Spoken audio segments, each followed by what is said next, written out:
కర్రలు కొడవళ్ళు అన్ని భద్రంగా తీసుకోండి. సామాన్లు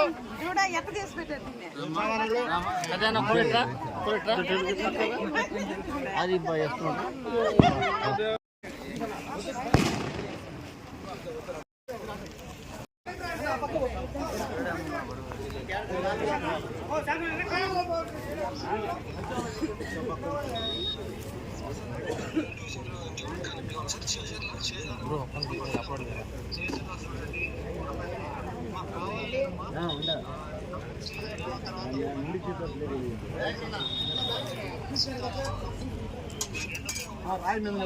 రాయి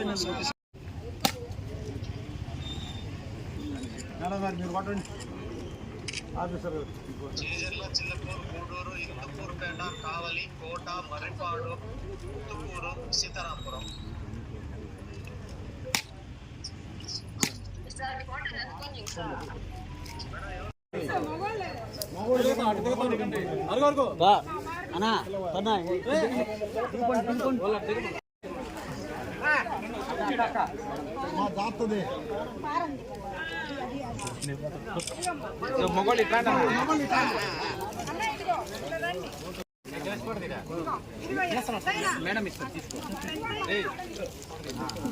చేస్తాను కానీ నువ్వు పార బాగా చేసావు.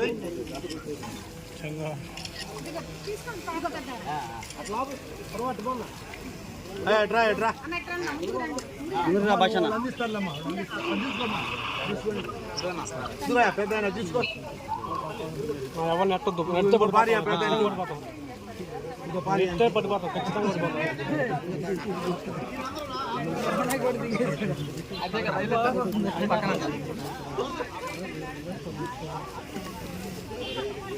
పని చేస్తారు. రమణకి నేను ఎట్లా పడిపోతాను, ఖచ్చితంగా పడిపోతాను. ఎవరితో పాటు పడిపోతాను.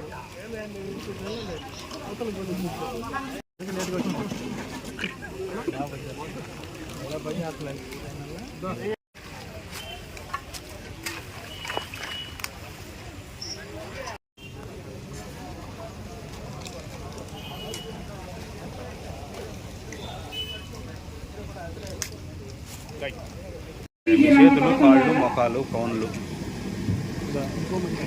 318 రకాల వర్క్లు ఇవ్వబడ్డాయి. కావున వీటన్నిటినీ కూడా జాగ్రత్తగా గ్రామంలో ఉన్న గొప్ప కార్యక్రమం.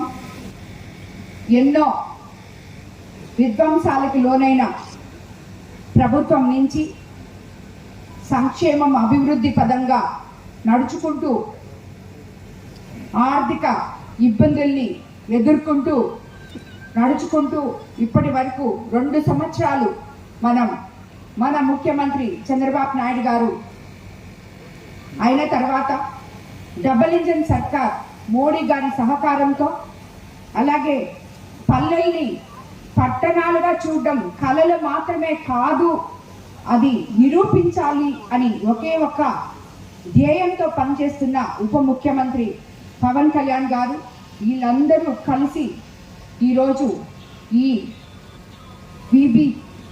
విబిజీ రామ్జీ ప్రారంభం చేశారు. అలాగే మనం కూడా ఇక్కడ ప్రారంభోత్సవం చేసుకోవడం జరిగింది.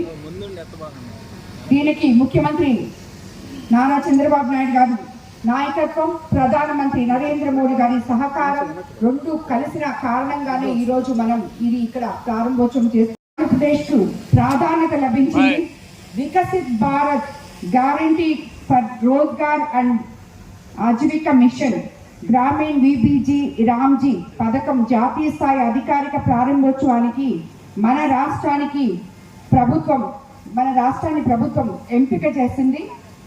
కేంద్ర ప్రభుత్వం ఇంతకు ముందు ఉన్న పేరు మార్చి విబిజీ రామ్జీ ప్రారంభోత్సవం చేసింది. నిన్నటి వరకు ఆ పథకాన్ని మనం అమలు చేసుకోవడం జరిగింది. ఈ రోజు నుంచి ఈ కొత్త పథకంలోకి అడుగు పెడుతున్నాం. ఈ రోజు ముఖ్యమంత్రి గారు మీకు అందరికీ తెలుసు, తిరుపతి జిల్లా ఓబురవారిపల్లెలో ఇది ప్రారంభోత్సవం చేయడం జరిగింది. సెంట్రల్ మినిస్టర్ గారితో కలిసి, చౌహాన్ గారితో, పవన్ కళ్యాణ్ గారితో కలిసి గ్రామాల్లో సరైన ఉపాధి లేక ఇబ్బందులు పడుతున్న ప్రజల కోసం ఈ పథకం రూపొందించారనేది మీకు అందరికీ కూడా తెలుసు. వ్యవసాయ పనులకు ఇబ్బందులు లేకుండా వరి నాట్లు, పంట కోత సమయంలో 60 రోజులు పని విరామం కూడా కల్పించారు. అలాగే గ్రామీణ పేదలకు ఏటా 125 రోజులు ఉపాధి కల్పిస్తారు. జీవనోపాధి భద్రత, గ్రామీణ ప్రజలకు ఆదాయ కల్పన, మౌలిక సదుపాయాలు అభివృద్ధి, గ్రామీణ ప్రాంతాల్లో అభివృద్ధి వేగవంతం చేయడం ఒక్కటే ఈ పథకం యొక్క ముఖ్య ఉద్దేశం, లక్ష్యం అని చెప్పి మీకు అందరికీ, ఇక్కడున్న వాళ్ళకందరికీ తెలుసు. ఎందుకంటే గత 2 సంవత్సరాలుగా దీనివల్ల మన కాన్స్టిట్యున్సీలో కూడా చాలా మంది లబ్ధి పొందున్నారని చెప్పి నేను అనుకుంటున్నాను. రోజుకు 312 రూపాయల వేతనాన్ని కేంద్ర ప్రభుత్వం నిర్ణయించింది. ఇంతకు ముందు అందించే వేతనాన్ని 5 రూపాయలు పెంచడం జరిగింది. అలాగే కొత్త గ్రామీణ రోజ్గార్ గ్యారంటీ కార్డులు జారీ అయ్యే వరకు ప్రస్తుతం ఉన్న ఈకేవైసీ జాబ్ కార్డులే చెల్లుబాటులో ఉంటాయని మీరందరూ కూడా గుర్తుపెట్టుకోవాలి. ప్రజలు ఎలాంటి ఆందోళన చెందాల్సిన అవసరం లేదు. జాబ్ కార్డులు లేని కార్మికులు గ్రామ పంచాయతీలో నమోదు చేసుకోవాలి. అది నమోదు చేసుకుంటే సరిపోతుంది. మీరేమి మాకు లేవు, మాది అయిపోయింది అని చెప్పి ఎవరు టెన్షన్ పడతారు కూడా. మీకు 15 రోజుల లోపలే వేతనాలు కూడా చెల్లిస్తారు. అలాగే ప్రభుత్వం నుంచి నిధుల విడుదల ఆలస్యం కావడం మినహా 15 రోజులు దాటితే ఆలస్యమైన ప్రతి రోజుకు పరిహారం కూడా చెల్లిస్తారు. ఈ పథకంలో నిధులకు కేంద్రం 60% చెల్లిస్తే రాష్ట్రం 40% చెల్లిస్తుంది. అలాగే ఈ కొత్త పథకం అమలుకు ఏటా 1,51,282 కోట్లు ఖర్చు చేస్తున్నారు. ఇందులో కేంద్ర ప్రభుత్వం వాటా 95,692 కోట్లు, రాష్ట్రం మొత్తం వాటా 55,590 కోట్లు. గత ఏడాదితో పోలిస్తే కేంద్ర ప్రభుత్వం ఈ ఏడాది అదనంగా 17,000 కోట్లు ఖర్చు చేస్తుంది. అలాగే మండలాల వారీగా మన కోవూరు నియోజకవర్గం చూస్తే ఇప్పుడు వరకు బుచ్చిలో 5,199 మందికి 5,81,00,000 ఇవ్వడం జరిగింది. కోవూరులో 2,922 మందికి 4,71,00,000 ఇవ్వడం జరిగింది. ఇందుకూరుపేటలో 7,103 మందికి